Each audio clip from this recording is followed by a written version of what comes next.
Bismillahirrahmanirrahim. Assalamualaikum warahmatullahi wabarakatuh. Perkenalkan, nama saya Misbahul Munir, Sarjana Ekonomi, Magister Manajemen. Riwayat studi saya S1 saya tempuh di Universitas Sunan Giri Surabaya dan lulus tahun 1998. Untuk Magister Manajemen saya tempuh di Setia Abi, lulus tahun 2014. Saya berprofesi sebagai dosen sejak tahun 2011 dan diangkat menjadi dosen tetap Yayasan Universitas Islam Sunan Giri Surabaya sejak tahun 2016 hingga sampai saat ini sudah 12 tahun berprofesi sebagai dosen. Saat ini saya mengajar di Fakultas Ekonomi Program Studi Manajemen sebagai pengampu mata kuliah MSDM. Ada 14 pertemuan pada materi ini yang terbagi menjadi 7 kali, pertemuan sebelum UTS dan 7 kali pertemuan sebelum UAS. Pada kesempatan kali ini saya akan menyampaikan materi penilaian kinerja. Penilaian kinerja adalah suatu penilaian untuk menentukan seberapa efektifnya suatu operasi berjalan dalam suatu organisasi berdasarkan kriteria yang ditetapkan sebelumnya. Sedangkan menurut Joseph Tivin tahun 2002, penilaian kinerja adalah sebuah penilaian sistematis terhadap karyawan oleh atasannya. Beberapa hal yang digunakan sebagai penilaian kinerja antara lain: 1. Pengetahuan yang dimiliki, 2. Ketepatan waktu, 3. Kualitas pekerjaan, dan yang keempat, kecepatan dalam menyelesaikan pekerjaan. Yang 5. Pengetahuan teknis seputar pekerjaan. Keenam, self confident.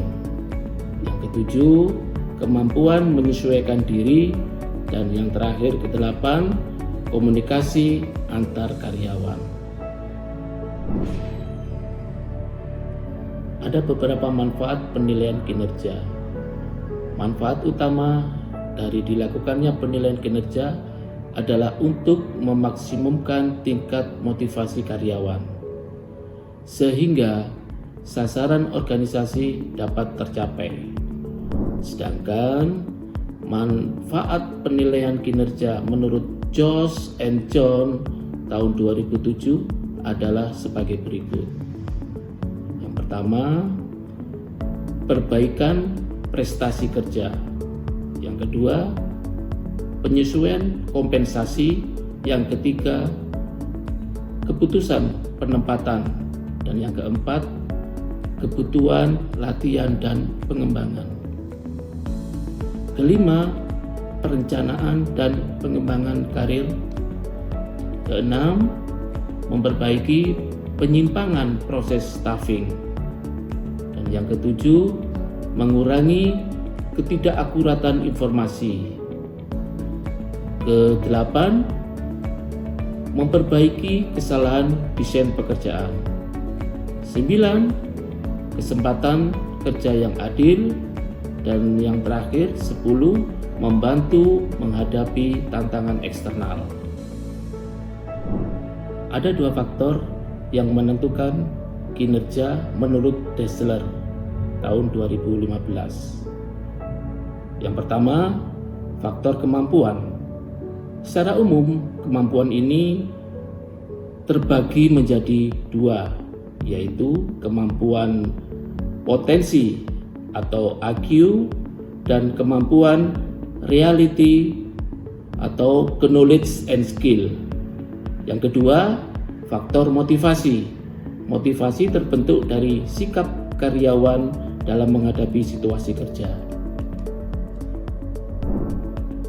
Adapun asas-asas penilaian kinerja, yang pertama, secara objektif terdiri dari realistis, terukur, menantang berdasarkan skala prioritas, Dan yang kedua, secara adil.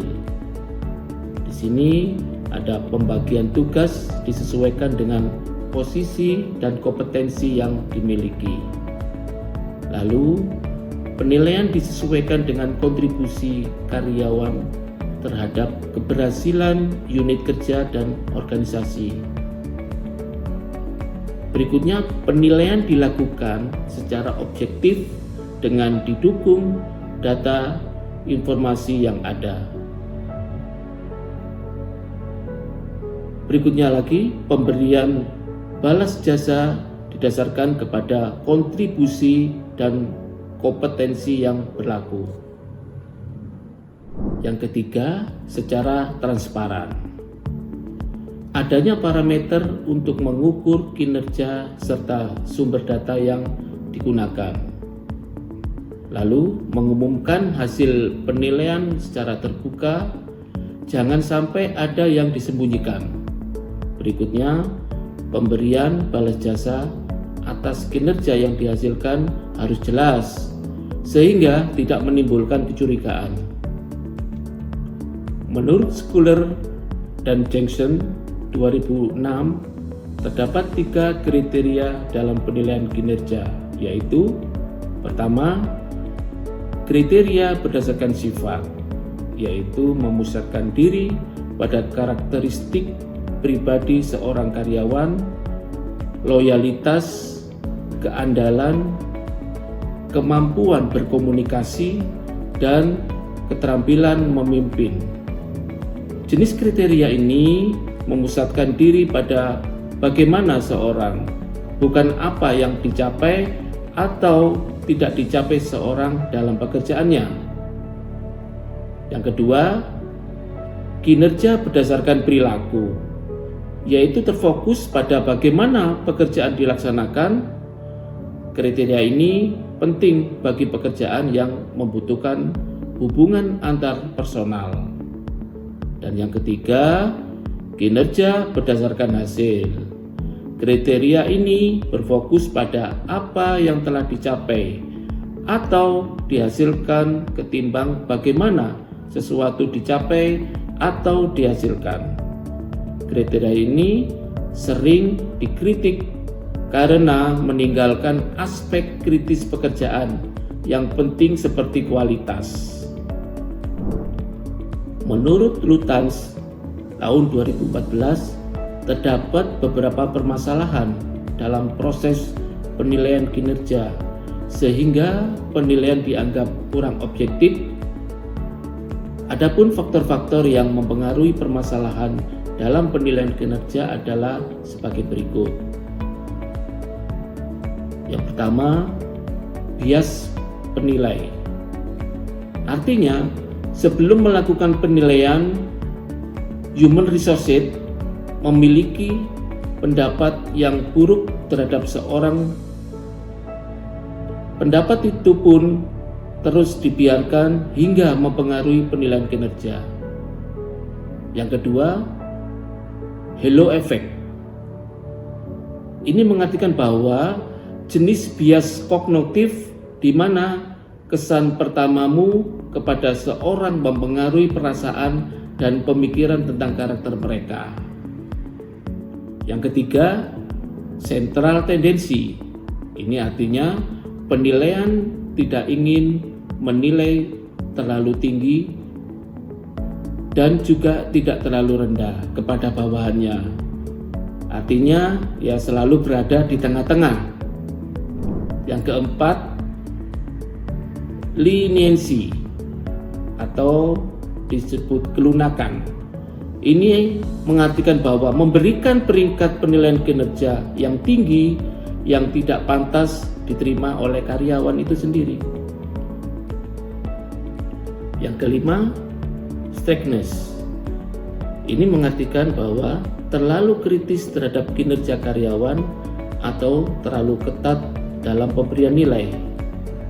Yang keenam, lisensi, yang mengartikan bahwa kesalahan yang terjadi akibat penilai memberikan nilai berdasarkan kinerja ternilai akhir-akhir ini. 1. atau 2 bulan sebelum penilaian, bukan penilaian pada sepanjang bulan-bulan sebelumnya. Dari paparan saya sebelumnya, maka kesimpulan pada materi kali ini adalah penilaian kinerja harus dilakukan secara objektif, adil, dan transparan. Yang kedua, penilaian kinerja dapat membangun motivasi karyawan agar bisa bekerja dengan efektif dan efisien, sehingga tujuan organisasi akan tercapai.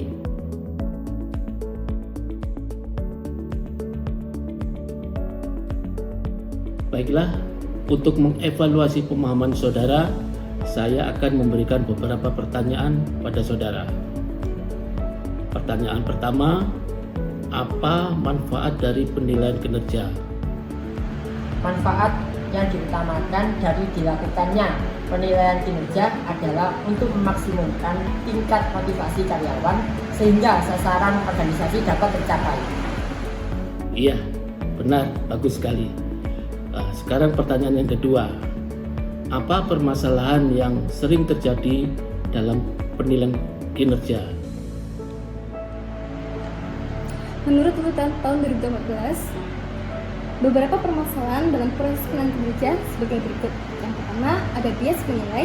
Yang kedua, halo effect. Yang ketiga, central tendency. Yang keempat, leniency. Yang kelima, strictness. Yang keenam, recency. Iya, benar sekali. Betul. Nah, sekarang pertanyaan terakhir. Pertanyaan ketiga. Ada 3 ajas yang harus dilakukan dalam penilaian kinerja. Tolong saudara sebutkan. Asas-asas penilaian kinerja itu ada 3. Yang pertama yaitu secara objektif, yang kedua secara adil, yang ketiga secara transparan. Dari jawaban beberapa pertanyaan yang telah saya berikan, dapat saya simpulkan bahwa saudara telah memahami materi penilaian kinerja hari ini. Dengan demikian, kita akan cukupkan pertemuan kita kali ini. Semoga materi hari ini bermanfaat bagi saudara. Terima kasih. Wassalamualaikum warahmatullahi wabarakatuh.